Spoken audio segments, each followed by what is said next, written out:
বেশি বৃষ্টি হলে বিশ্বনবী দোয়া করতেন, আল্লাহুম্মা হাওয়ালাইনা ওয়ালা আলাইনা, আল্লাহ আমাদের এলাকায় আর বৃষ্টি দিও না, আমাদের চারিপাশে দাও।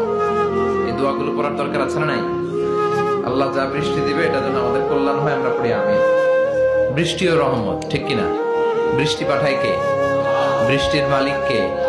বিশ্বনবী আকাশে মেঘ দেখলে বলতেন, আল্লাহুম্মা সাইয়্যিবান নাফিআন, হে আল্লাহ তুমি ভালো বৃষ্টি দাও। কেননা এই বৃষ্টি দিয়েও আল্লাহ অনেক জাতিকে ধ্বংস করেছে। বৃষ্টি দিয়ে মানে অতি বৃষ্টি দিয়ে আল্লাহ বন্যা দিয়ে গোটা দুনিয়াটাকে ভাসিয়ে দিতে পারে কি পারে না? এজন্য মেঘ দেখলে এত আনন্দিত হবেন, বৃষ্টি দেখলে অনেকে গান বাজায়, আছে না নাই? আপনি আল্লাহর কাছে দোয়া করবেন, আল্লাহুম্মা সাইয়্যিবান নাফিআন, আল্লাহ তুমি বরকতের বৃষ্টি দাও। আল্লাহুম্মা গাইসান মুগীসান মারিআন মুরিআন নাফিআন গায়রা দার। বিষ্ণু করতেন, আল্লাহ এই বৃষ্টিটা যেন উপকারী হয়, এই বৃষ্টি থেকে যেন ঘাস লতা পাতা কিছু পায়, এই বৃষ্টিটা যেন আমাদের জন্য বরকতময় হয়।